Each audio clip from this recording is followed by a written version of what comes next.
কথামৃতম তত্ত্ব জীবনম কবিভিরীড়িতম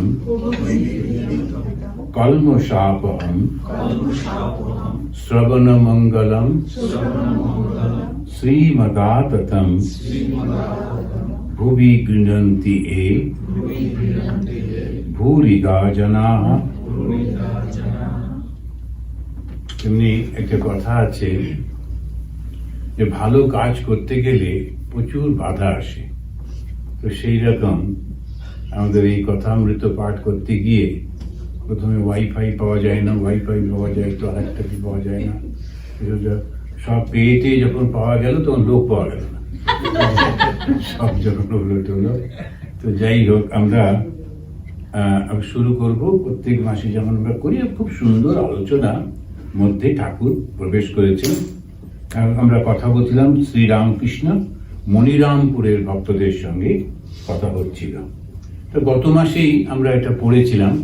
তো সেখানে একজন ভক্ত, মনিরামপুরের ভক্ত, মাস্টারমশাই যখন উনি লিখছেন, উনি নামটা জানেন না, তাই তিনি বলছেন মনিরামপুরের ভক্ত। তো ওটা প্রশ্ন করছে, আপনার গুরুর কি প্রয়োজন? গুরু কি প্রয়োজন? এই একটা প্রশ্ন প্রায় সকলেই করে থাকেন যখনই হয় যে গুরুর কি প্রয়োজন, আমি ভগবানকে ডাকবো, গুরুর সঙ্গে কি সম্পর্ক? আর এই প্রয়োজন, এই জিজ্ঞাসাটার কারণও একটা আছে। তার কারণ এই গুরু হতে গিয়ে প্রচুর লোক, তারা সত্যিকারের গুরু নন, তারা নিজেরা ভগবান সম্পর্কে জানেন না, ওইটাকে একটা ব্যবসায়ের পর্যায়ে নামিয়ে দেন। আর তার জন্যে মানুষ ঠকে ঠকে ঠকে ওটা সন্দেহ হয়ে গেছে যে তাহলে ওটা কি প্রয়োজন আছে, ওটা না হলেই বা কি অসুবিধে। সেই কারণেই এই প্রশ্নটা উঠেছে। প্রত্যেকটার পেছনে একটা সামাজিক কারণও তো থাকে। তো সামাজিক, অর্থনৈতিক নানান কারণের জন্য নানান কিছু ঘটতে থাকে। তো ওই গুরু যিনি, তিনি কি করেন? তো সেই কারণটা আমরা আগের বারে ব্যাখ্যা করেছিলাম।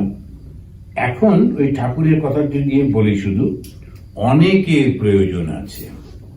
ঠাকুর কিন্তু অসাধারণ, মানে একবার বললেন না গুরুর প্রয়োজন আছে এরকম বললেন না। কারো কারো প্রয়োজন নাও থাকতে পারে, কিন্তু অনেকের প্রয়োজন আছে, বেশিরভাগেরই প্রয়োজন আছে।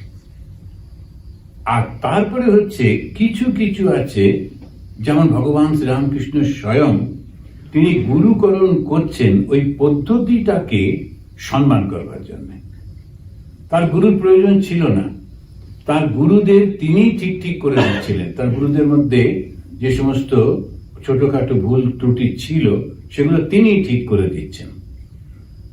এক একটা ভাব নিয়ে, এক একটা দর্শন নিয়ে আমরা তো চলি। তো ওই গুরু যখন করতে যাচ্ছেন তখন দেখা যাচ্ছে যে বলছেন যে বেদান্তের পথে চলতে হবে। গুরু তিনি বলছেন বেদান্তের পথে। তো বেদান্তের পথে চলা অন্য পথগুলোকে তিনি ডিনাউন্স করছেন। না না, ওইসব কিছু করতে হবে না, ওদিকে একদম করবে না, শুধু এইটা করো, ইত্যাদি ইত্যাদি। যেমন শ্রী রামানুজাচার্যের যিনি গুরু, তিনি অদ্বৈত বেদান্তি। আর রামানুজাচার্য তিনি একটু ভক্তি ভাব দেখাচ্ছেন, কিন্তু প্রচন্ড রেগে, না তুমি সব করবে না। এবং কিছু কিছু শব্দ ব্যবহার করছেন যাতে করে অপমানজনক শব্দ ভগবান সম্পর্কে।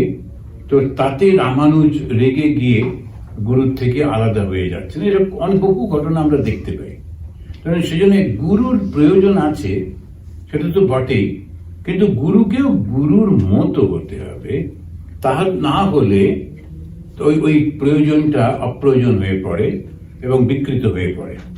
তো শ্রীরামকৃষ্ণ বলছেন, তিনি ওর মধ্যে ঢুকলেন না আলোচনার মধ্যে। কিন্তু আমরা একটু গতভাবে আলোচনা করেছিলাম যে গুরু যিনি হবেন তিনি ওই ভব সংসারটা পার করেছেন, তবেই তো তিনি গুরু হবেন। তীর্ণা স্বয়ং ভীম ভবার নব, যেমন আমাদের শঙ্করাচার্য বলছেন যে সে নিজে পার হয়ে গেছে, তারপরে তো সে পথ দেখাবে। নিজে পথ দেখে না, জানে না, সে কি করে পথ পাবে? সেজন্য তখন বলছেন যে অন্ধে গুরু অন্ধে চেলা দোনত নরক মে ঠেললাম ঠেলা, কবির বলছেন। এটা আবার উপনিষদে বলছেন, অবিদ্যয়া অন্তরে বর্তমানা দণ্ডম্যমানা পরিয়ন্তি মূঢ় অন্ধনৈব নিয়মানা যথান্ধা। এবং যে নিজে জানে না সে কেমন করে ওটা করতে পারে, ওটা তো সম্ভব না।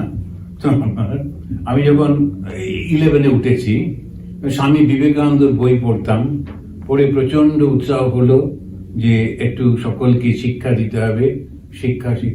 তো আমি বেরিয়ে পড়লাম সবাই শিক্ষা দেওয়ার জন্যে। তো ওই কাছাকাছি একটু গরিবদের জায়গা ছিল, সেখানে গিয়ে একজনকে ধরলাম যে তোমার ছেলে মেয়েকে পড়াবো। তো সে বললো আচ্ছা বেশ, রাজি হলো। ছোট ছেলেটা তো ঢুকতে আসতেই চাইতো না, খাটের তলায় ঢুকে পড়তো। আমিও খাটের তলায় ঢুকে ওটাকে টেনে নিয়ে সে বার করে প্রচন্ড একদম মানুষকে শিক্ষা দিতে হবে বিবেকানন্দের উৎসাহিত হয়ে ইত্যাদি। তারপরে তো এই ছোট মেয়েটা, সে ওই 4-5-এ পড়তো বোধহয়। তো এখন একটা অঙ্ক সেদিন করা হচ্ছে, আমি অঙ্কটা দেখে বুঝতাম আমি ওটা পারবো না। তো তখন আমি বললাম যে না, আজকে অঙ্ক করতে হবে না, অঙ্কটার কোনো প্রয়োজন নেই, বুঝলে তুমি বরঞ্চ ইংরেজির এইগুলো পড়ো, তো যেটা বলছি সেটা করো, এসব বল। ওর মাও আমাকে সাপোর্ট করে বললো গুরু যেমন বলেন সেরকম শিখতে হয়। কারণ আমিও সেদিন বেঁচে গেলাম, কারণ অঙ্কটা জানা ছিল না।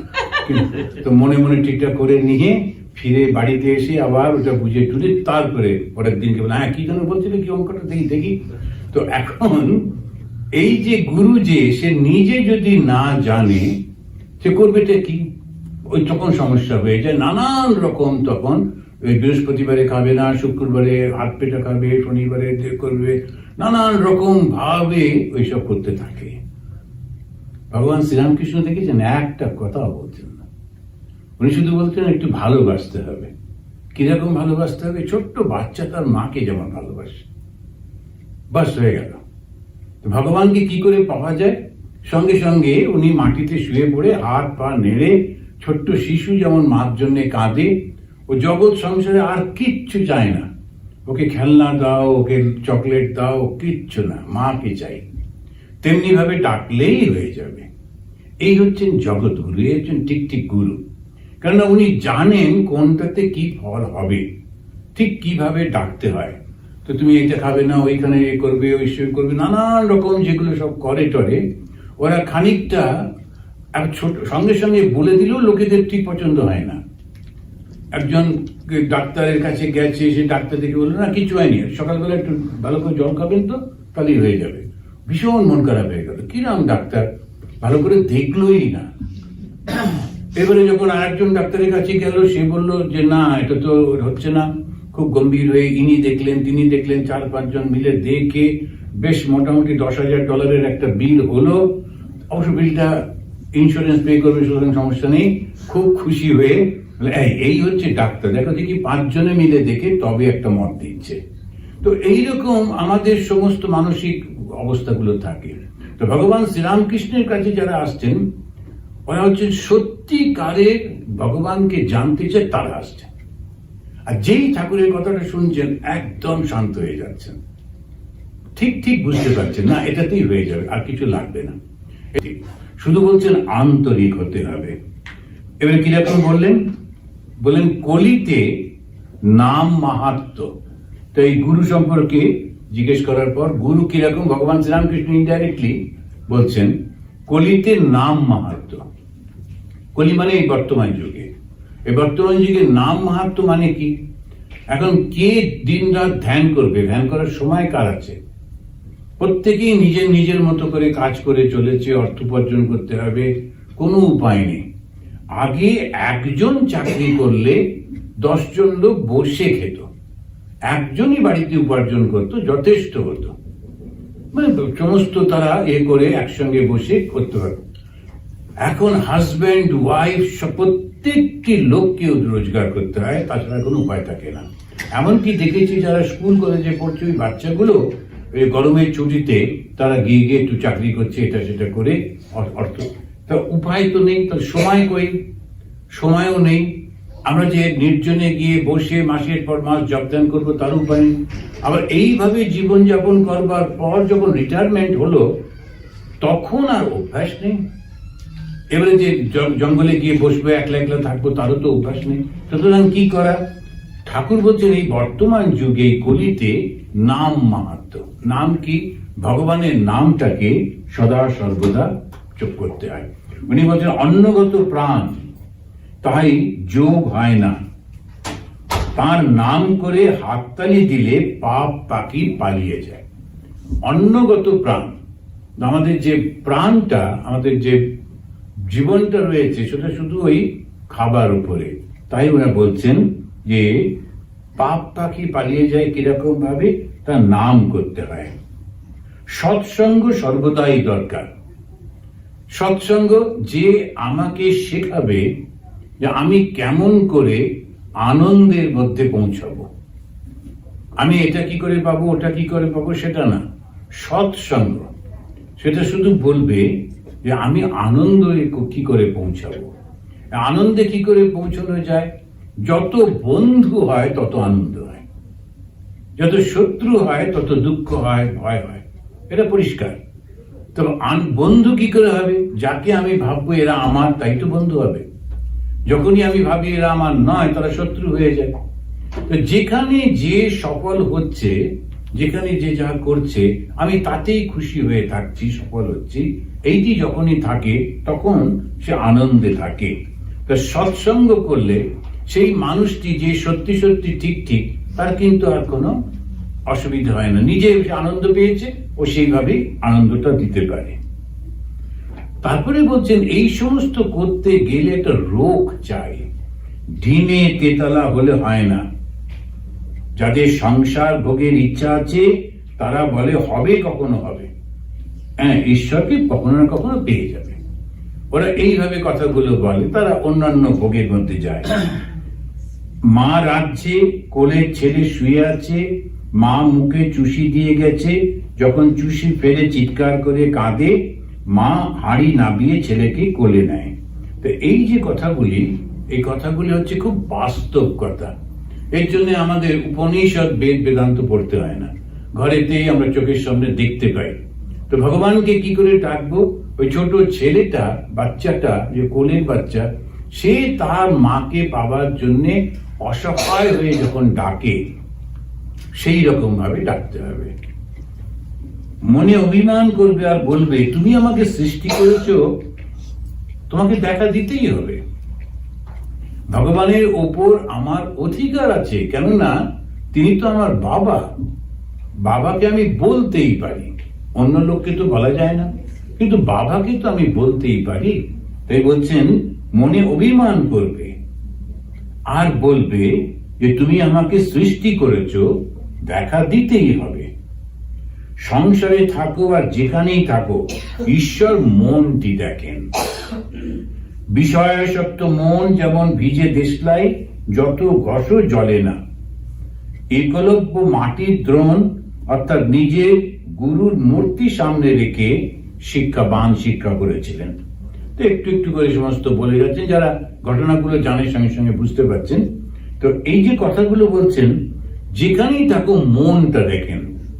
আমাদের হয়েছে বাইরের এক্সপ্রেশনটা, বাইরেতে গায়েতে নানান রকম ভাবে সিম্বল লাগিয়ে রাখি, পোশাকটা ওই রকম ভাবে করি, তারপরে আজকাল হাতেতে এত বেশি ওই যে সে কি বলে রুদ্রাক্ষর মালা হাতেতে, গলাতে, কিছুদিন পরে হয়তো পায়েও পড়বে করে। শরীরে আছে তো দুটো হাত আর দুটো পা, পড়বে কোথায়? তো এখন এই সমস্ত করে এটা লাভটা কি হচ্ছে? কিছুই লাভ হয় না। আমি ভীষণ ভাবে ধার্মিক এটা বোঝাবার জন্যে এখন প্রচুর প্রচুর সমস্ত লোক করে রাখে, এগুলো কোনো কাজে লাগে না, কোনো কাজে লাগে না। এটা আমরা বললে তখন মন খারাপ হয়ে যায়, একটু কিছু করছি, মনে হচ্ছে কিছু করছি, কিন্তু ঠাকুর একদম এতে নিয়ে যাচ্ছেন, আসল জায়গাতে নিয়ে যাচ্ছেন। বলছেন শরীরের তো কোনো কিছু নেই, আছে মনটাতে। আর মন যদি তোমার ভালো হয়, ঈশ্বর লাভ হবেই হবে। অন্যকে ভালোবাসতে পারি না, অন্যকে পছন্দ করতে পারি না, অন্যের কাজ কর্ম কথাবার্তা সহ্য করতে পারছি না, সমস্ত সময় ঈর্ষার মধ্যে থাকি, তখন তো রাগ হবেই, মানে ঈশ্বর লাভ তো হবেই না। তো স্বাভাবিক তো এটা। ঈশ্বর কোথায় লাভ হবে? মনে তো, শরীরে তো নয়। এবারে যে খাদ্যগুলো খাচ্ছি শরীরে যাচ্ছে, যে বস্ত্র পরছি শরীরের উপরে, যে সমস্ত নানান রকম করছে শরীরে, তার একটু এফেক্ট মনে যায়। গেরুয়া বস্ত্র কেন পরি? ওই মনটাকে সাবধানে রাখতে। আমি একটু আলাদা, সেই জন্য আমাকে একটু চালচলনটা ঠিক করতে হবে। উত্তর কাশীতে নাকি সাধুরা, আমি কখনো শুনিনি, কিন্তু অন্য সাধুদের মুখে শুনেছি, একে অন্যকে দেখলে তারা বলে যে মহাত্মা দৃষ্টি সাফ হ্যায়। দৃষ্টি, তোমার মনটা ঠিক আছে তো? দৃষ্টি সাফটা কথা। দৃষ্টি মানে কি? চোখের দৃষ্টি যে দেখি আমরা, এটা হচ্ছে মনের দৃষ্টি। মনটা ঠিক আছে তো? কেন ঘর সংসার ছেড়ে তো ভুলে যাওনি তো? আর আমাদের সাধু একজন বলতেন মাঝে মাঝে, এই তোর কাপড়ের রংটা গেল কেন যে? তখন ও খুব সিনিয়র সাধু, অল্প বয়সী সাধুদের জিজ্ঞেস করলে ওরা ঘাবড়ে গিয়ে বলতো, মহারাজ আমরা তো সন্ন্যাসী, সন্ন্যাসী তো এরকম। ও সন্ন্যাসী না, মনে রেখো সন্ন্যাসী। তো এরকম করে করে পরস্পরকে সবসময় বলা। সন্ন্যাসী মানে কি? সে ত্যাগ করেছে। কি ত্যাগ করেছে? আমি বোধ ত্যাগ করেছে। এই আমি বোধ যে ত্যাগ করেছে, এই জন্য শ্রীরামকৃষ্ণের কথাগুলো বুঝতে গেলে আগে এই মনটাকে খুব পরিষ্কার করে ফেলতে হয়। এই জন্য অনেকেই পারে না, তারা বিভিন্ন ক্রিয়া কর্ম, নানান রকমের যে সমস্ত মিরাকুলাস কথা, এইগুলোতে খুব তাদের পছন্দ হয়, ভালো লাগে, তো নতুন নতুন কিছু। এটা খুব পরিষ্কার পরিষ্কার।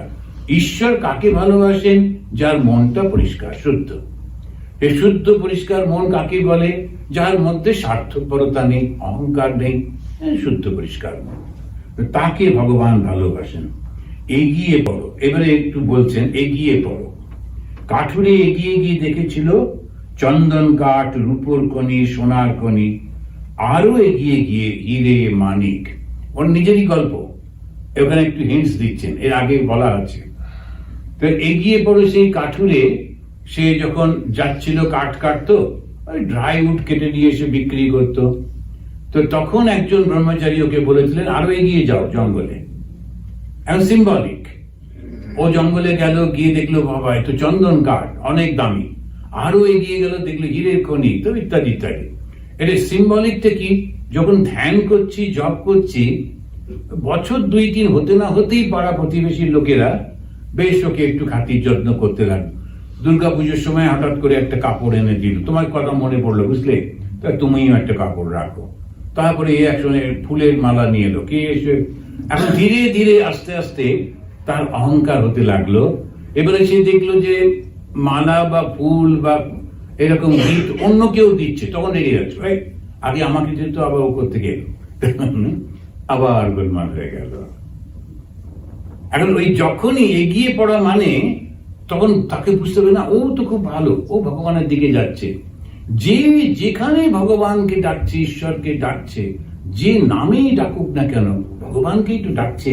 আর ভগবান মানেই হচ্ছে ভালোবাসা, ভগবান মানেই নিঃস্বার্থপরতা।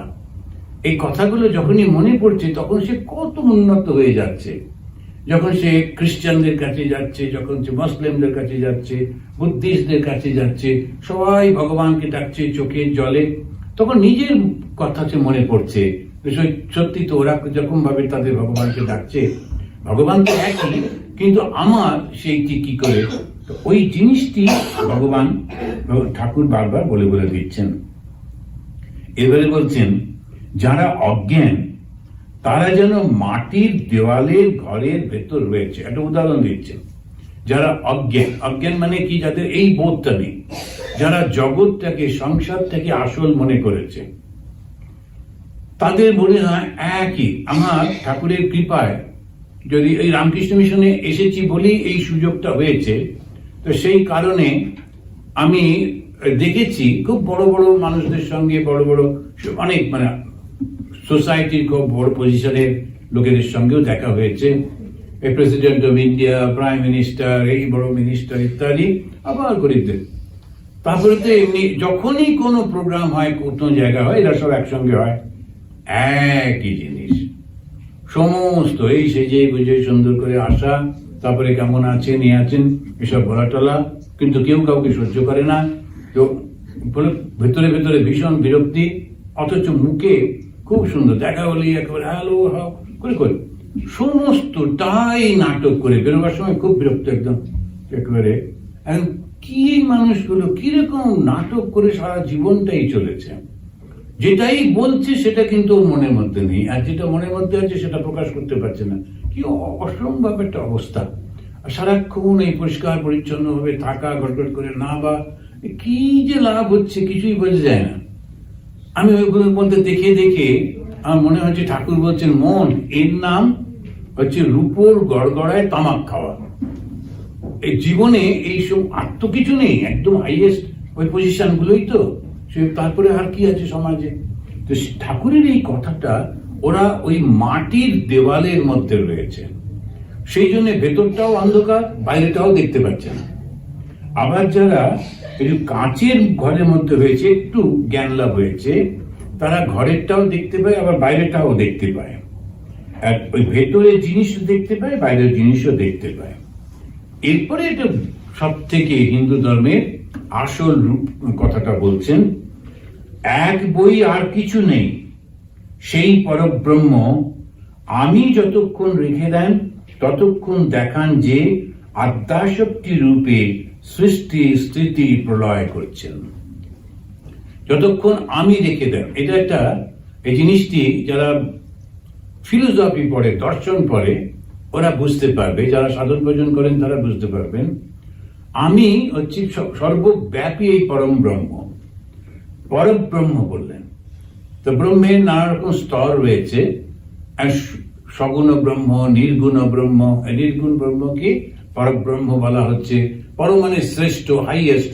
এই পরব্রহ্ম যিনি, তার কোনো গুণ নেই। তো শুনলে মনে হয় বাবা এর কোনো গুণ নেই। তো আমরা অনেক সময় বললাম যে নির্গুণ, নির্গুণ মানে কিন্তু ওর মধ্যে সত্য রজতম এই তিনটি গুণ নেই। এই তিনটে গুণ থাকা মানে নানান রকমের ঢেউ উঠবে। এগুলো ফিলোসফির যে কথাগুলো। তো এইখানেতে উনি বলছেন তার কোনো গুণ নেই। তো তিনি আবার বলছেন যতক্ষণ আমি রেখে দেন আদ্যাশক্তি রূপে সৃষ্টি স্থিতি প্রলয় করছেন। আদি শক্তি একটা হচ্ছে জ্ঞান, যিনি চৈতন্য স্বরূপ, যিনি সর্বব্যাপী, যার মধ্যে কোনো ক্রিয়া নেই, ওইটি একটি রয়েছে। আরেকটি হচ্ছে ওই জ্ঞানটার উপর নির্ভর করে ক্রিয়া করছে। এটাকে যদি আমরা আধুনিক একটুখানি ভাবে বোঝাবার চেষ্টা করি, যেমন আমাদের ইলেকট্রিসিটি, ইলেকট্রিসিটিটা দিয়ে কোনো কাজ হচ্ছে না, শুধু ওটা রয়েছে। এবারে আমরা যেই তাতে প্লাগ ইন করলাম, করে আমি লাইট জ্বালালাম, মাইক্রোফোন চালালাম, কম্পিউটার চালালাম, ফ্যান চালালাম, তো ওই ইলেকট্রিসিটিটা তখন বিভিন্ন রূপে বিভিন্ন শক্তির ক্রিয়া, ওইটা কি বলছে শক্তি, আদ্যা শক্তি। মা কালী হচ্ছেন সেই রূপটি, মা কালী হচ্ছেন সেই যিনি ওই শক্তিটা প্রকাশ করছেন, আর শিব হচ্ছেন ওই পরব্রহ্ম। সেই জন্য যারা শাক্ত তারা এইভাবে নেন, এই শিব তিনি শুয়ে আছেন আর তিনি সাদা, তার মধ্যে সত্যগুণের প্রকাশ হয়েছে, তিনি চোখটা খুলেছেন, অর্থাৎ সৃষ্টি চাইছেন, দেখতে চাইছেন, আর তার শক্তিতে যখন ক্রিয়া হচ্ছে তাকে আমরা মাতৃরূপে দর্শন করলাম। এবং সেই মায়ের তখন কালো আর লাল এই রংটা একটু বেশি, সাদাও রয়েছে। কালো আর রংটা বেশি কেন? কেননা তিনি তখন ওই ক্রিয়া করছেন, রজ তম এই সমস্ত গুলো আসছে। আর তার মধ্যে কালো রংটাকে বলা হচ্ছে যে তাকে আমরা জানি না বলে ওই রকম ইত্যাদি ইত্যাদি। এখন শিব আলাদা, মা কালী আলাদা, একই তো, দুটোই একইভাবে চলে। তো যখন পরব্রহ্ম, তখন তিনি কোনো কিছু করছেন না, তখন এই ইলেকট্রিসিটি রয়েছে কিন্তু কোনো ক্রিয়া নেই। যেই প্লাগ করা হলো, যেই বিভিন্ন দিকে তাকে পাঠানো হলো, বিভিন্ন রূপে ক্রিয়া করছে। কি আলোটা ক্রিয়া করছে, পাখাটা ক্রিয়া করছে, মাইক্রোফোন ক্রিয়া করছে, অবশ্য আলাদা আলাদা করলে তাই তো। সেজন্য বলা হলো ব্রহ্মা, বিষ্ণু, মহেশ্বর, এবার ইন্দ্র, বরুণ, রুদ্র। আবার যখন সবকিছু আসলে কি ওই ইলেকট্রিসিটি, পরব্রহ্ম। এই হচ্ছে হিন্দু ধর্ম। হিন্দু ধর্মে হচ্ছে এক, অদ্বিতীয়, তার দুই নেই। এক বলে থেমে গেল না, একের সঙ্গে দুইও নেই, মানে তুমি দুই, একের কনসেপশন থাকলেই দুই আছে, সেই জন্য বললাম অদ্বিতীয়। সেকেন্ড বলে কোনো কনসেপশন নেই। ওই যা আছে সেটাই। তো ওই হচ্ছেন পরব্রহ্ম। যিনি ব্রহ্ম তিনি আদ্যা শক্তি। এটা একটা রেভলিউশনারি স্টেটমেন্ট। যখন আমরা উপনিষদ পড়ি সেখানে আদ্যা শক্তি যদি বলা হয় তখন ওরা কোনো জায়গাতে এটি মেনশন করছে না। কোন কোন জায়গায় একটু হিন্টস রয়েছে বটে, যে ব্রহ্ম তিনি উমা রূপে এলেন ইত্যাদি ইত্যাদি গল্প রয়েছে, কিন্তু শ্রীরামকৃষ্ণ ভেরি ক্লিয়ার। তিনি বলছেন যিনি ব্রহ্ম তিনি আদ্যা শক্তি। এখন ইলেকট্রিসিটিটা যখন কাজ করছে না আর ইলেকট্রিসিটি যখন কাজ হচ্ছে, দুটো কি আলাদা? একই তো। ক্রিয়া যখন করছেন, ইলেকট্রিসিটি যখন তার মধ্যে দিয়ে ক্রিয়া হচ্ছে, তখন তাকে বলা হচ্ছে শক্তি। এইটা হচ্ছে জ্ঞান। আমরা একটাকে নিয়ে তারপরে সেটার উপরে অহংকারটা চাপিয়ে আমরা সেগ্রিগেট করে ফেলি। কেউ এই শক্তি যেটা প্রকাশ পেয়েছিল শ্রী রামচন্দ্র রূপে, তাকে নিয়ে বললাম ইনি আমাদের একমাত্র রাজা। সেই শক্তি যখন প্রকাশ পেয়েছিল কৃষ্ণকে নিয়ে, ইনি আমাদের একমাত্র দেবতা। শক্তি যখন প্রকাশ পেল যিশুকে নিয়ে, ইনি আমাদের একমাত্র করে আমরা একমাত্র করে ফেলছি, আর অন্যদের দিচ্ছি না, নেব না, মানব না, শুধু এইটাই থাকবে। কেন এটা বলছেন? নিজের অহংকারটার জন্য। আমি যেটা বলছি ওটাই হবে, আমি যেটা বুঝেছি ওটাই ঠিক। এর সঙ্গে ধর্মের কোনো সম্পর্ক নেই, ফিলোসফিরও কোনো সম্পর্ক নেই। ওটা আমি নিজে জোর করে করছি, কারণ এই মুহূর্তে আমার এই ক্ষমতাটা রয়েছে, লোককে ভয় দেখাবো, যা বলবো সেটা শোনো, ইত্যাদি ইত্যাদি। শ্রীরামকৃষ্ণ বললেন যিনি ব্রহ্ম তিনি আদ্যা শক্তি। এমনি এখানে পড়ে মনে হচ্ছে যেন কিছুই না, কিন্তু যারা ফিলোসফি নিয়ে চর্চা করেন, দর্শনে, তাদের কাছে এটা একটা বিশাল ব্যাপার যে কেমন করে আদ্যা শক্তি আর ব্রহ্ম এক হয়। তো পরব্রহ্মের সঙ্গে আদ্যা শক্তির কি সম্পর্ক? কিন্তু শ্রীরামকৃষ্ণ পরিষ্কার বুঝিয়ে দিচ্ছেন একই। সে যখন সাপকে দিয়ে বলতে গিয়ে বলছেন, সাপ যখন চুপ করে কুণ্ডলী পাকিয়ে রয়েছে তখনও সাপ, আবার যখন এঁকে বেঁকে চলছে তার শক্তির প্রকাশ হচ্ছে তখনও সাপ। এই দুটোর অবস্থাটা তিনি বারবার বোঝাচ্ছেন। এবারে একজন রাজা, সে বলছে আচ্ছা আমাকে এক কথায় জ্ঞান দিতে পারো? জ্ঞান মানে যে জ্ঞান এবং অজ্ঞান, তুমি বলছে এক কথায়। একজন জাদুকর এসে উপস্থিত হলো, এসে বলে রাজা দেখো দুটো আঙুল ঘুরছে, বলে দুটো আঙুল দেখিয়ে ঘোরাতে লাগলো। তারপরে খুব জোরে ঘুরছে যখন, তখন সে রাজা দেখলেন ওই দুইটা এক হয়ে গেছে। দুই যখন ঘুরছে, এমন জোরে ঘোরাচ্ছে, রাজা দেখছেন যেন এক হয়েছে। ঘোরাতে বলছে রাজা দেখো, রাজা দেখো, ব্রহ্ম আর আদ্যা শক্তি এক, দুটো বোধ নয়। একই, কিন্তু বোধ হয় দুটো, আর দুটো নয়। ব্রহ্মজ্ঞান হলে দুটো থাকে না, ব্রহ্মজ্ঞান হবার পর দুটো থাকে না। যতক্ষণ ব্রহ্মজ্ঞান হচ্ছে না ততক্ষণ তো দুটো রয়েছে। অভেদ এক, যে একের দুই নেই, অদ্বৈতম। মাস্টারমশাই তো একটু জ্ঞানের পথে যাওয়ার চেষ্টা করতেন। তখনকার দিনে সবাই ওই জ্ঞানের পথে, এমন একটা সময় ছিল যখন দ্বৈত ভাবাই হতো না, শুধু অদ্বৈত। তো সেই সময়তেই দ্বৈত ভাবলে একটু সমস্যা ছিল, যে যারা প্রচার করতেন খ্রিস্টান ইত্যাদিতে, তখন তারা বলতেন কি করে দুই হবে, কেমন করে ভগবান এরকম মূর্তির মধ্যে আসেন, ইত্যাদি ইত্যাদি। এত বড় ভগবান মূর্তির মধ্যে কি করে আসবেন? তারপরে এই মা, তিনি সব মুন্ডু কেটে কেটে গলায় মালা করে রেখেছেন, এই ভয়ঙ্কর নারী মূর্তি, তাকেই তোমরা পুজো করো। আমাদের শিক্ষিত লোকেরা বললো তাই তো, তাই তো। শেলি তো এটা বলেননি, শেক্সপিয়ার তো বলেননি, সুতরাং ওইগুলো তো আর আমরা নেব না, আমরা সঙ্গে সঙ্গে ত্যাগ করলাম। তখন একটা ভীষণ একেবারে নিজেদের এমন করে আমাদের মাথার মধ্যে ঢোকাতে লাগলো যে আমরা আমাদের সমস্ত সংস্কৃতিতে ভুল বুঝতে লাগলাম। মা কালীর উপর আক্রমণটা বেশি ছিল, কারণ মা কালী খুব পপুলার তো বাংলায়। সেই কারণে এখনো এই যে মা কালীর নাম না করলে বাঙালিরা একেবারেই শুনতে চায় না। বাকি দেবতাদের পছন্দ করে বটে, কিন্তু মা কালী বললেই সঙ্গে সঙ্গে হাতটা একটু তুলবে। এখন সেই কারণে এই মা কালীকে বদনাম করতে লাগলেন ওরা। ভগবান স্বয়ং এসে মা কালীরই পুজো করলেন, সবার সামনেই করলেন। এই মা কালীর পুজো করবার আগে তিনি রামের পুজো করলেন, কৃষ্ণের পুজো করলেন, করে তারপরে মা কালীর পুজো করলেন। আর মা কালীর পুজো করে বিখ্যাত হয়ে গেলেন।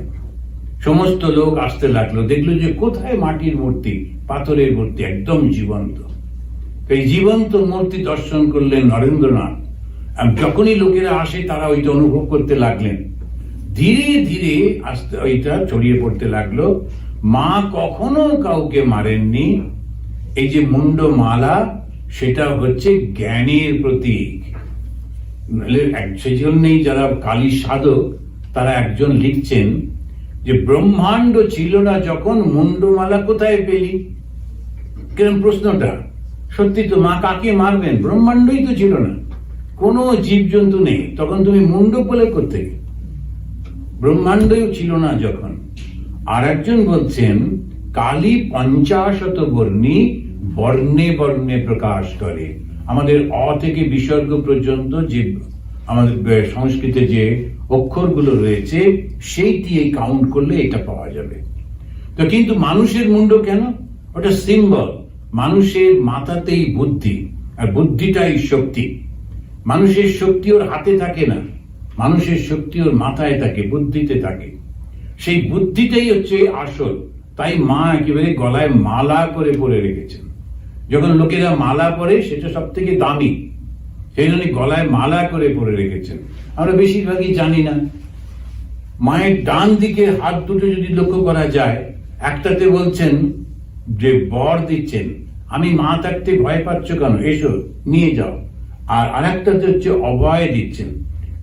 নিচের হাতটাতেই এরকম করা, ওপরের হাতটা এরকম করা। তো এখন যিনি বানিয়েছিলেন ও একটু হয়তো মিরর এফেক্ট করেছে, তো এখন ওইটা উপরেরটা নিচে, নিচেরটা উপরে হয়েছে। এখন এরকম ভাবে যখন তিনি দেখাচ্ছেন, সেটা হচ্ছে অভয় দেখাচ্ছেন, আমি মা থাকতে তুমি কিসের ভয় পাচ্ছ। আবার এরকম ভাবে বলছেন কি চাই বলো, সব দেব। নরেন্দ্রনাথ যখন এলেন মা ঠাকুরের কাছে, তখনকার দিনে বিএ পাস কলকাতা ইউনিভার্সিটি, চাকরি পাচ্ছেন না। তো একটা গল্প আছে, ওই মজা করে গল্প, সত্যি সত্যি না। এমনিতে লোকেরা তখন একটু ইংরেজি বলতে পারলেই সাহেবদের কাছে চাকরি পেত। তো এক ছেলে এসে পাস করেছে কিন্তু চাকরি পাচ্ছে না, কিন্তু বাবার রেকমেন্ডেশনে চাকরি করতে যাবে না, তার একটা নিজস্ব, অনেক ঘুরে ঘুরে চাকরি না পেয়ে শেষকালে মা বললো যা না, বাবার সঙ্গে যা, বাবাদের অফিসেই বলে দেবে কোন। কারণ বাবা ওকে নিয়ে গেলেন, গিয়ে সাহেবের কাছে বললেন, সাহেব আই সান সার্ভিস। সাহেব বুঝে গেল বাবা কি বলতে চায়, বললেন কালকে থেকে জয়েন করো। ছেলের কান লাল হয়ে গেল, বাইরে বেরিয়ে এসে খুব রেগে মেগে বলছে আইসান না মাইসান। বলছে এতদিন ধরে মাইসান বলে বলে চাকরি পেলে না তো, আইতেই তো হলো। এখন ওই আই যাই বলো না কেন, তখন একটু বলতে পারলে। সেই যুগে গ্র্যাজুয়েট কলকাতা ইউনিভার্সিটি চাকরি পাচ্ছেন না, কারণ ঠাকুর চান না যে ও চাকরি করুক, সেই জন্য ওরকম ভাবে রেখেছে। আর কোন লোক সাহায্য করতে পারলো না, চেষ্টা করেছিল। শেষ মেষ ঠাকুরের কাছে এসে বললেন, আর কথাটা শুনলে একটু অকিরম লাগে, বলছেন আপনার মাকে, স্বামীজিও মা কালীকে মানতেন না, কারণ তখনকার দিনে এটাই চলতো। তো সবাই তো আমরা যা প্রচার হয় সেটাই তো চলি। আপনার মাকে একটু বলুন না, আপনার কথা নাকি উনি শোনেন, আমাকে একটা চাকরি দিতে। আর বদলে ঠাকুরও তো কম জান না, বলে আমি কেন বলবো, তুই গিয়ে বল। এখন যখন ডাইরেক্টলি গেলেন, উনি যাচ্ছেন মার কাছে চাকরি একটা চাইতে, খুব একটা যে বেশ বুঝতে পারি যে ভেতরে ভেতরে তার মনে হচ্ছে একটা পাথরের মূর্তির কাছে কি যে বলবো, জানি আর উপায় নেই যখন, আর কি করা। তখন গিয়ে যখন দাঁড়িয়েছেন, তখন জীবন্ত যখন মাকে দেখছেন, জগন উন্মেষ করে দাঁড়িয়ে আছেন। কেমন সে মূর্তি এই জীবনে যদি একবার দেখতে পাই, আপনারাও যদি পান, তাহলে ঠিক ঠিক বুঝবো কেন শ্রীরামকৃষ্ণ, কেন ও সবাই এরকম পাগল হয়ে যায় এই রূপে। তো ওই দেখে তখন কিন্তু একবারও চাকরির কথা মনে পড়লো না। তখন কিন্তু আর ডান দিকে থাকলেন না, উনি মায়ের বাঁ দিকে চলে এলেন। এসে বলছেন, মা আমাকে জ্ঞান দাও, বিবেক দাও, বৈরাগ্য দাও, মুক্তি দাও। এবারে মায়ের বাঁ দিকটা যদি দেখেন, ওই উপরের হাতটা, না এটা তো ঠিকই আছে, আমি নিচের হাতটাই দেখছিলাম, উপরের হাতটা তো ঠিকই আছে। তো ওই উপরের হাতে দেখুন, ওটা দিয়ে অভয় দিচ্ছেন আর এটা বর দিচ্ছেন। আর এইটাতে খড়গ রয়েছে, তুমি একটু এটা দেখাতে পারো? নতুন ক্যামেরাম্যান তো সেই জন্য বলে দিতে হচ্ছে। তো এটাতে যদি তুমি বাঁ দিকে আপনি দেখেন, উঁচুতে যে খড়গটা রয়েছে, সেই খড়গটা কারোর মুন্ডু কাটার জন্য না, ওটা সিম্বলিক, অহংকারটাকে কাটতে হবে। আমাদের বন্ধনটা কোথায়? অহংকারেই তো। সেই জন্যে ওই অহংকারটাকে যদি কাটতে পারি, প্রত্যেকটা মানুষ নিজের নিজের জায়গাতে ছোট্ট ছোট্ট অহংকারের পিণ্ড, সে একেবারে আমি আমি আমি করে চলেছে। ওই অহংকারটা যেই কাটলেন, এই মা কাটা মুন্ডুটা যে ধরে রেখেছেন, এটা হচ্ছে সেই অহংকারটা যখন কেটে নিয়েছেন। নিচে এই পশুটি রয়েছে, এই পশুটি ও চাইছে, মাকে বলছে যে মা তুমি ওটা আমাকে দাও। মা বলছেন না, এই জ্ঞান পশুর জন্য না, এই জ্ঞানটা হচ্ছে মানুষের জন্য। এই বাঁ দিকে কাউকে উনি মারেননি। কোন নারী তিনি যদি কাউকে মাথাটা কাটেন, তার মাথাগুলো এরকম ভাবে মালা করে পরে রাখেন, সেই ভয়ঙ্কর নারীকে আমরা মা বলতে পারি? তাকে দেবী বলে কখনো পুজো করতে পারি? এ কখনো সম্ভব? এটা নয়। তো এইটাই হচ্ছে মা কালীর আসল রূপটা। তো তিনি জ্ঞান দাত্রী। আর যদি মুক্তি চাও, তাহলে মায়ের বাঁ দিকে আসতে হবে। মায়ের বাঁ দিকে এলে অহংকারটাকে কাটতে হবে। আর যদি জগতের সমস্ত সফলতা চাও, আমাকে পরীক্ষায় পাশ করিয়ে দাও, আমাকে চাকরি পাইয়ে দাও, আমাকে মামলাটা জিতিয়ে দাও, ডান দিকে। সেই জন্য দক্ষিণা কালী আর বামা কালী, এই হচ্ছে মায়ের। তিনি দুটোই দিচ্ছেন। তিনি জগতের সমস্ত সবকিছু দিচ্ছেন, আবার মুক্তিও দিচ্ছেন। তো ঠাকুর সেই কারণে এটা বললেন, যে তিনি বলছেন যে দেখো সবকিছু অভেদ, এক দুই নাই, অদ্বৈতম। এই কারণে শঙ্করাচার্য খুব সুন্দর সুন্দর স্তোত্র রচনা করলেন এই বেদান্তের উপর। তিনি লিখলেন, মনোবুদ্ধহংকার চিত্তানি নাহম, ন চ শ্রোত্র জিহ্বে ন চ জ্ঞান নেত্রে, ন চ ব্যোম ভূমি ন তেজো ন বায়ু, চিদানন্দ রূপ শিবোহম শিবোহম। এইভাবে স্তোত্র লিখে যাচ্ছেন। একদম শেষ শ্লোকে এসে বলছেন, অহম নির্বিকল্প নিরাকার রূপ। আমি নির্বিকল্প, আমি সেই নিরাকার রূপ। কি অসাধারণ শব্দটা ব্যবহার করছেন, নিরাকার, কিন্তু তার একটা রূপ আছে। অহম নির্বিকল্প নিরাকার রূপ, বিভূত্বচ্চ সর্বত্র সর্বেন্দ্রিয়ানাম। আমি সমস্ত জায়গার মধ্যে, সবকিছুর মধ্যে আমি রয়েছি। তো এইটি তিনি তখন আমাদেরকে শেখাচ্ছেন, এই অভেদ জ্ঞান। তারপরেই উনি বলছেন, বেলঘরের ভক্তদের সঙ্গে কথা হচ্ছে, তখন মা কালীর কথা বলছেন। বেলঘর থেকে গোবিন্দ মুখোপাধ্যায় প্রমুখ ভক্তেরা আসিয়াছেন। ঠাকুর যেদিন তাঁর বাটিতে শুভাগমন করিয়াছিলেন, সেদিন গায়কের জাগো জাগো জননী এই গান শুনিয়া সমাধিস্থ হইয়াছিলেন। গোবিন্দ সেই গায়কটিকে আনিয়াছেন। ঠাকুর গায়ককে দেখিয়া আনন্দিত হইয়াছেন, বলিতেছেন, তুমি কিছু গান করো। গায়ক গাইতেছেন। যে গানটা যখন হয়, তার দুটো ভাবে আমরা এটাকে নিতে পারি। যে কোনো জিনিসই দুটো ভাবে নিতে পারি। যেমন ন্যাচারাল, সাধারণত আমরা কি করি, এই গান টানগুলোকে এন্টারটেনমেন্ট করি। তো যখন এই কোনো কিছু উৎসব টুৎসব হয়, কলকাতা থেকে এটার থেকে বিখ্যাত গায়ক গায়িকারা আসেন, তারা এসে খুব গান টান করেন, সমস্ত লোক খুব আনন্দ পায় ইত্যাদি।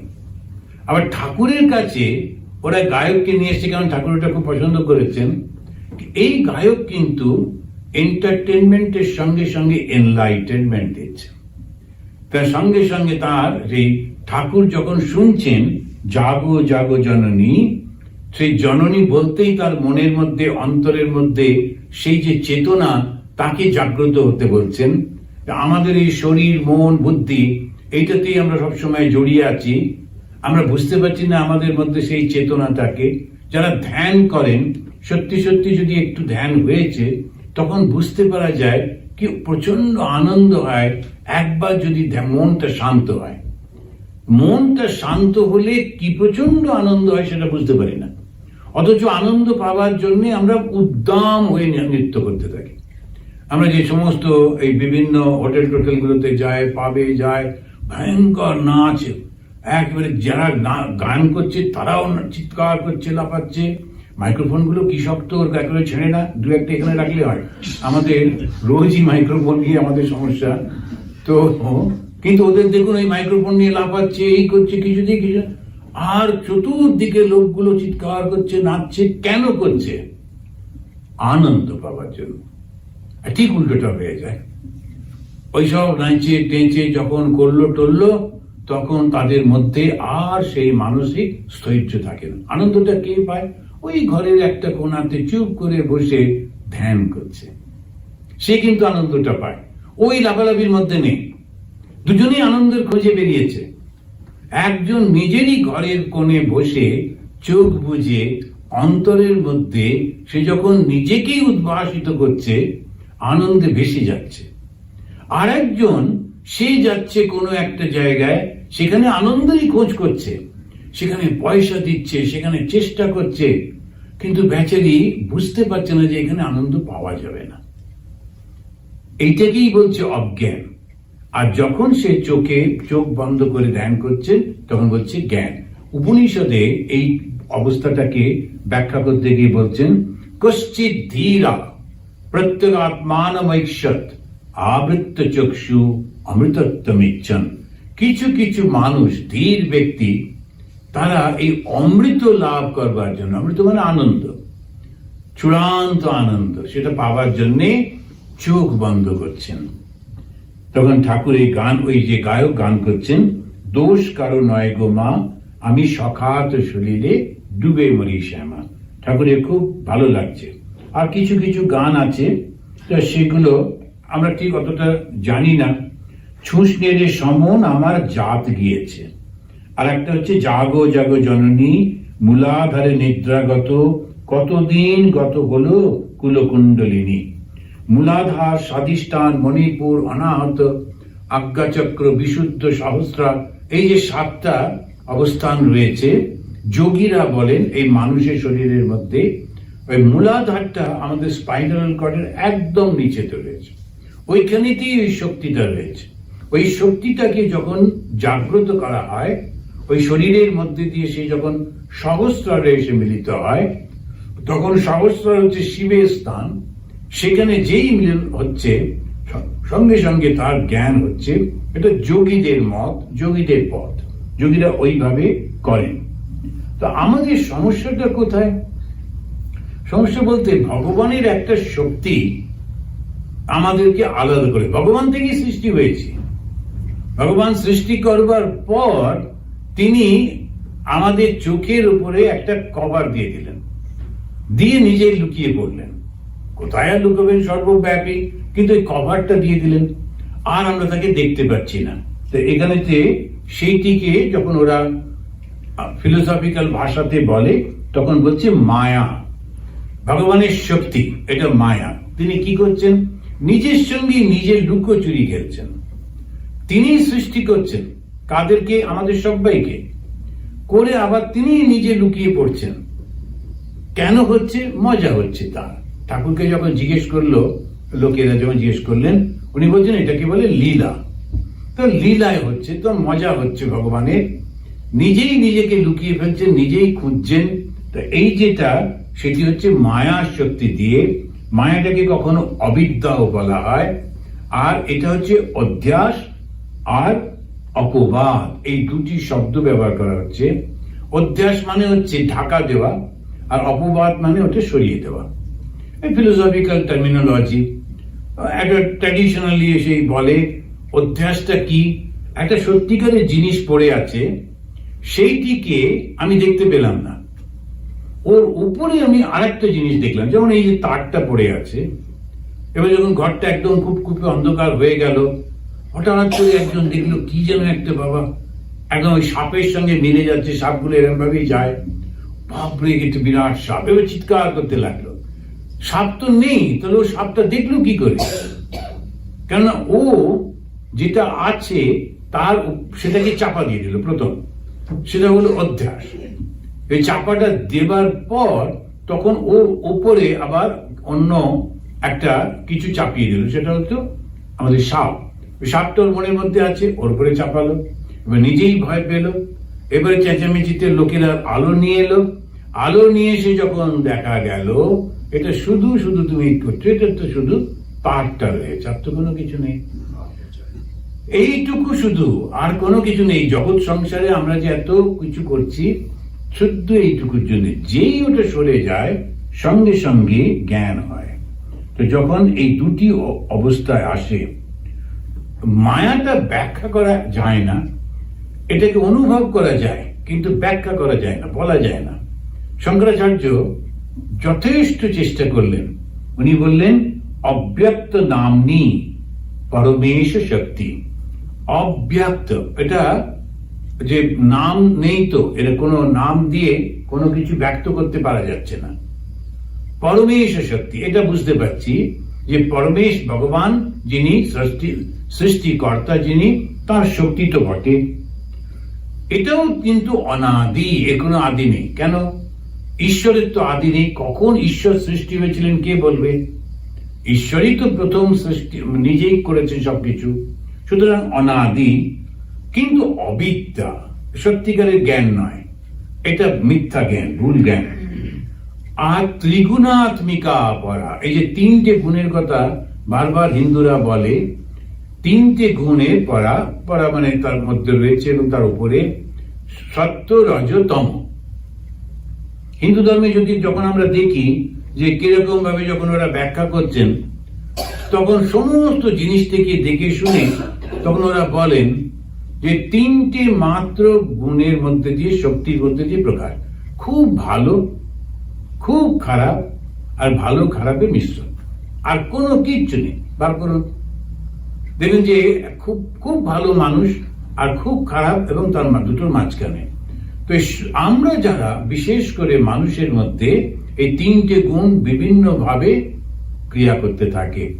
কখনো একটা মানুষ খুব ভালো, তার সঙ্গে কথা বলে খুব ভালো লাগছে সবকিছু, আবার সেই মানুষটাই এমন একটা ব্যবহার করছে তখন ভীষণ কষ্ট লাগছে। কেন ওই মানুষটা এরকম ব্যবহার করছে? কেন? ওই গুণটা পাল্টে যাচ্ছে বলে। একই লোক, ব্যবহারটা পাল্টে যাচ্ছে। এক তো হওয়া উচিত ছিল, তা তো হচ্ছে না, মেশিন তো নয়, সেই জন্য ওইটা মিক্সড হয়ে যাচ্ছে, পাল্টে পাল্টে যাচ্ছে। ত্রিগুণাত্মিকা পরা কার্যানুমেয়া শুধু ওইব মায়া। শুধু যারা বুদ্ধিমান, যারা, তারা এটাকে অনুভব করেছেন কিভাবে?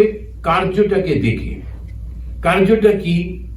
আমরা বাইরে তাকিয়ে দেখছি জানলার মধ্যে দিয়ে গাছের পাতাটা নড়ছে, আমরা জানি বাতাস না হলে গাছের পাতা নড়বে না, বাতাসটাকে দেখতে পাচ্ছি না, কিন্তু পাতাটা নড়া দেখে বুঝলাম যে বাতাসটা বইছে। কার্যানুমেয়া, কার্য দিয়ে অনুমান করছি, কার্য দিয়ে আমরা অনুমান করলাম। তো অনুমানটা কি? আমার আগে থেকে ওই জ্ঞানটা রয়েছে, সেই জন্য বুঝতে পারলাম নিশ্চয়ই ওখানেতে বাতাস আছে, নইলে পাতাটা নড়বে কেন, ইত্যাদি বুঝলাম। এই মায়াটাকে আমরা বুঝলাম কি করে? ওই কার্য দিয়ে। কে বুঝলো? সুধী যারা, বুদ্ধিমান যারা, তারা দেখে বললেন আচ্ছা এটা তো হওয়ার কথা নয়, তো কেন এরকম করছে, কেন ওটা দেখতে পাচ্ছে না? ওই যে যারা সায়েন্টিস্ট, যারা রিসার্চ করে, তারা ওই একটা কার্যকারণ করতে করতে চলে, এটা কেন এরকম হচ্ছে, তাহলে এরকম হলে এরকম। মনে আছে যখন প্যান্ডামিক হলো, সারা পৃথিবী জুড়ে সর্বত্র ছড়িয়ে গেল 6 ফিট দূরে দূরে থাকো। সব জায়গাতে কেউ কেউ আবার পাটা এঁকে টেকে দিল, নানা রকম, কেউ জুতো আঁকলো, কেউ পা আঁকলো, 6 ফিট দূরে দূরে। এটা হঠাৎ করে সবাই মিলে 6 ফিট দূরে দাঁড়াচ্ছে কেন? একটা ছোট বাচ্চা, স্কুলে রেজাল্ট বেরিয়েছে, ক্লাস 2-3 হবে, তো প্যান্ডামিকের সময়, এটা গল্প, তো সে ওই রেজাল্ট কার্ডটা নিয়ে আসছে। তোর বাবা বলছে দেখাও রেজাল্ট কার্ড। বলছে দেখাতে পারি, কিন্তু তুমি সোশ্যাল ডিস্টেন্স মেনটেন করবে। রেজাল্ট কার্ডে ভালো হয়নি, সোশ্যাল ডিস্টেন্স, তখন এই টার্মটা খুব চলছিল, সোশ্যাল ডিস্টেন্স। তো ডিস্টেন্স মেনটেন না, সোশ্যাল ডিস্টেন্স মেনটেন করতে হবে। তো বাচ্চাটা বলছে কার্ডটা আমি দিচ্ছি, কিন্তু তুমি সোশ্যাল ডিস্টেন্স মেনটেন করো। তো সবাই মিলে, কে বললো? ওই সায়েন্টিস্টরা। ওর মধ্যে ওরা গবেষণা করে ফেলেছে, ফেলে দেখছে যে পার্টিকুলারলি ওই যে কোনো কারণই হোক, সেইটি কিন্তু 6 ফুটের বাইরে যেতে পারে না। 5 ফুট 5.5 ফুট পর্যন্ত, 6 ফুটের দূরে থাকলে ও আরেকজনের কাছে যেতে পারছে না, আর না পারলেই ওটা মরে যাচ্ছে। ওর একটা শরীরের থেকে হচ্ছে না, আরেকটাতে যেতে হবে, যেটা যেতে পারছে না তখন মরে যায়। সঙ্গে সঙ্গে বার করে ফেললো। কি করে? কার্যানুমেয়। কার্যটা দেখে অনুমান করলো। ডাক্তাররা যখন ওষুধ দেন, তখন একটা ওষুধ দিয়ে তবে দেখছেন রিয়াকশন হচ্ছে কিনা। একই ওষুধ সবসময় যে একই রকম ক্রিয়া করে তা কিন্তু না। তো কার্যানুমেয়, এখানেও মায়াটাতে ওইটা দেখে বোঝা যাচ্ছে এটা এরকম হয় যে জয়া জগৎ সর্বমিদম প্রসূয়তে, এই সমস্ত জগৎটা সৃষ্টি করেছে কি? ওই মায়া। এখন এই মায়াটা কি করছে? 3টে গুণ দিয়ে করছে, একটা ভালো, একটা মন্দ, আর একটা মিক্সড করে করছেন। আর এই 3টিতে সমানে, মা আর বাবা, শিশুকে বড় করতে হবে, বাবা একদম মুখ গম্ভীর করে থাকেন, মা একটু ভালোবাসা, ও শিশুটা দুটোর মাঝখানেতে, মা কিছু পড়ছো না তো, বাবা অফিস থেকে আসুক আমি বলে দেবো। এখন ওই একটু ভয় থাকছে, ওই ভয়ের কারণে ও সাবধান থাকছে। তো এই করে মেয়ে বাবাকে একটু ভয় পেলে সুবিধাটা হচ্ছে, তখন ওইরকম ভাবে করছেন। ঋষিরাও তাই দেখলেন যে পুরো জগৎটা যেটা চলছে, যাতে আমরা দুঃখ পাচ্ছি, আসলে দুঃখ পাওয়ার কারণই নেই, এই জগৎটাই তো নেই, শুধু অনুমান করছি, আমরা মনে করছি জগৎটা রয়েছে। এটাই তখন বলছেন, ঠাকুর বললেন যে গানে আছে ষড়চক্রের বেদের কথা, ঈশ্বর বাইরে আছেন, অন্তরেও আছেন। ঈশ্বর ভেতরে থেকে মনে নানা অবস্থা করছেন, ঈশ্বর ভেতরে থেকে মনের নানা অবস্থা করছেন। আমাদের মনের যে নানা রকম চিন্তাগুলো ঈশ্বর করে দিচ্ছেন। ষড়চক্র ভেদ হলে মায়ার রাজ্য ছাড়িয়ে জীবাত্মা পরমাত্মার সঙ্গে এক হয়ে যায়, এর নামই ঈশ্বর দর্শন। ঈশ্বর দর্শন যেটা বলা হচ্ছে, সেটা যখন আমরা এক হয়ে যাচ্ছি। কে করছে? মনের মধ্যে থেকে ঈশ্বরই করছেন। তাহলে ঈশ্বর যখন আমাকে দুষ্টুমিগুলো করতে বলছেন, তখন আমি কি করে বাঁচবো? ঈশ্বরকেই ধরতে হবে। ঠাকুর আমাকে দিয়ে এরকম খারাপ কাজ করিও না, আমার মনের মধ্যে খারাপ চিন্তা দিও না, তুমি আমাকে ভালো করে দাও, ভালো করে দাও, ভালো করে দাও। তো বিভিন্ন ভাবে প্রার্থনাগুলো বলে যে তত্ত্বে দক্ষিণামুখম, আমাকে তুমি তোমার ভালো মুখটাই শুধু দেখাও, ভালো রূপটাই শুধু দেখাও, তোমার খারাপ ওইসব কি আছে আমার দরকার নেই, ওটা তোমার ব্যাপার। আমাকে তোমার শুধু হাসি মুখটা দেখাও, আর আমার মনের মধ্যে শুধুই ভালো ভাবটা দাও। ওই প্রার্থনা করতে করতে করতে করতে তখন ওই খারাপ ভাবটা চলে যায়। কার কাছে প্রার্থনা করছি? নিজের মনের কাছেই প্রার্থনা করছি, নিজেই নিজের কাছে প্রার্থনা করছি। করতে করতে করতে করতে না ওরা তো ভালোই আছে, বা ঠিকই তো আছে, আজকালকার ছেলে মেয়ে একটু এরকম ভাবে কথা বলে, এরকম করে করে আমি খারাপ দেখতেই পাচ্ছি না, করে এই যখন দেখতে পাচ্ছি না হয়ে গেল, বাস মনটা শুদ্ধ হয়ে যাচ্ছে। মায়া দ্বার ছেড়ে না দিলে ঈশ্বর দর্শন হয় না। তো মায়ার দ্বার ছাড়তে হবে বলে উদাহরণ দিচ্ছেন ঠাকুরের। এটা একটা স্পেশালিটি, যখনই কিছু বলতেন সঙ্গে সঙ্গে একটা উদাহরণ দিয়ে দিতেন। রাম লক্ষ্মণ সীতা একসঙ্গে যাচ্ছেন, সকলের আগে রাম, মধ্যে সীতা, আর পেছনে লক্ষ্মণ। সীতা মাঝখানে থাকায় লক্ষ্মণ রামকে দেখতে পাচ্ছেন না। এখানে ঠাকুর একটা অ্যালিগরি করলেন যে সীতা হচ্ছেন যেন মায়া, রাম সেই ভগবান, লক্ষ্মণ হচ্ছে ভক্ত, ভক্ত ভগবানকে দেখতে পাচ্ছেন না, মাঝখানে মায়া আছে বলে। তেমনি মাঝে মায়া থাকাতে জীব ঈশ্বরকে দর্শন করতে পারছে না। তবে ঈশ্বরের কৃপা হলে মায়া দ্বার ছেড়ে দেন, যেমন দারবানওয়ালা বলে, বাবু হুকুম করে দিন, ওকে দ্বার ছেড়ে দিচ্ছি। ঠাকুর আর একটা খুব সুন্দর মাস্টারমশাইয়ের সঙ্গে, মাস্টারমশাই বলেছিলেন ঈশ্বর দর্শন হচ্ছে না কেন, উনি সঙ্গে সঙ্গে এখন একটা গামছা ছিল, সেটা নিয়ে মাঝখানে টাঙিয়ে দিয়ে বললেন, তুমি এখন আমাকে দেখতে পাচ্ছ? বললেন না, এইটার জন্য। এখন ওইখানেতে ভক্ত বসে আছে, এখানে ঈশ্বর রয়েছেন, শুদ্ধ মাঝখানে ওই মায়াটা আছে বলে। এবারে একটা প্রশ্ন, সেই প্রশ্নটা হচ্ছে একটা যে ফিলোসফিক্যাল একটা কোশ্চেন। তুমি বলছো ঈশ্বর সর্বব্যাপী, এই সর্বব্যাপীকে মায়া কি করে ঢাকবে? সে কখনো হয়? সর্বব্যাপীকে ঢাকা যায় কখনো? তার উত্তর দিতে গিয়ে খুব সুন্দর করে ওখানে বলছেন যে এই যে হস্তাবলক হচ্ছেন শঙ্করাচার্যের একজন বিখ্যাত শিষ্য। তিনি বলছেন, ঘনচ্ছন্ন দৃষ্টি ঘনচ্ছন্ন মার্গম যথা নিষ্প্রভ মন্যতে চাতি মূঢ়। ঘনচ্ছন্ন দৃষ্টি, ঘনচ্ছন্ন আর্কম, আর্কম মানে হচ্ছে সূর্য। এখন সূর্যটা কত বড়, কিন্তু তাকে আমি দেখতে পাচ্ছি না। কেন? একখণ্ড মেঘ, সে আমার আর সূর্যের মাঝখানে ভাসছে। ওই টুকরো একটু মেঘ, সে আমার দৃষ্টিটাকে বন্ধ করে দেয় বলে আমি কিন্তু সূর্যটাকে দেখতে পাচ্ছি না। তো এইটা একটা অসাধারণ উদাহরণ হস্তামলকে। তুমি সূর্যটা এত বড় হওয়ার সত্ত্বেও আমার কাছে নেই, অন্যরা কিন্তু দেখতে পাচ্ছে। এই নয় যে সূর্য সবাই বন্ধ হয়ে গেছে, তা না। আমি শুধু দেখতে পাচ্ছি না, তার কারণ আমার ওপরে মায়া আচ্ছন্ন হয়ে রয়েছে। আমার চোখের সামনে ছোট্ট একটা মেঘখণ্ড রয়েছে, তাই আমি সূর্যটাকেও দেখতে পেলাম না, অত বড় হওয়া সত্ত্বেও। ঠিক তেমনি ভাবে আমার মনের মধ্যে মায়া থাকায় আমি দেখতে পাচ্ছি না ভগবানকে। আজকে এই পর্যন্ত থাকুক। আবার বেদান্তের মত আর পুরাণের মত ঠাকুর আলোচনা করছেন, আমরা পরের দিন, পরের মাসে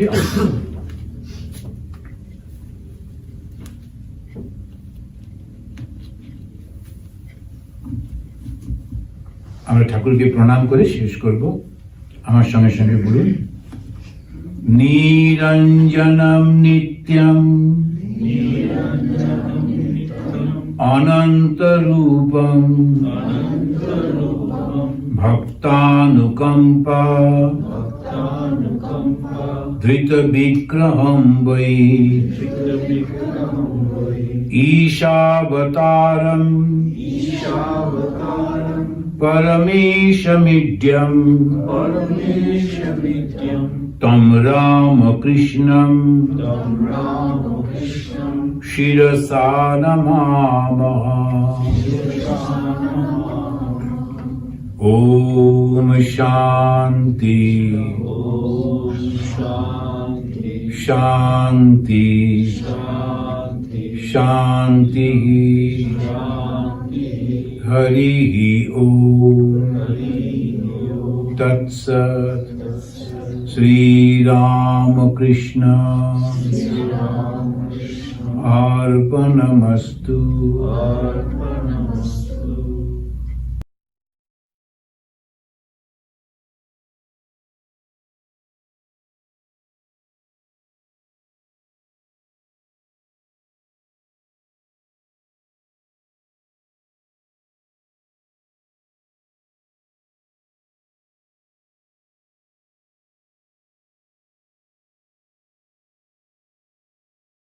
Five benefits of Higo GNAKG for healthy aging.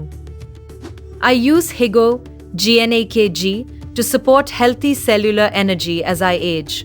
It may help maintain NAD+ levels linked to youthful metabolism. It can support healthy DNA repair and everyday cellular resilience. It may promote better mitochondrial function for steady energy. It can fit into a healthy aging routine focused on longevity. Stay with me for more simple science on healthy aging.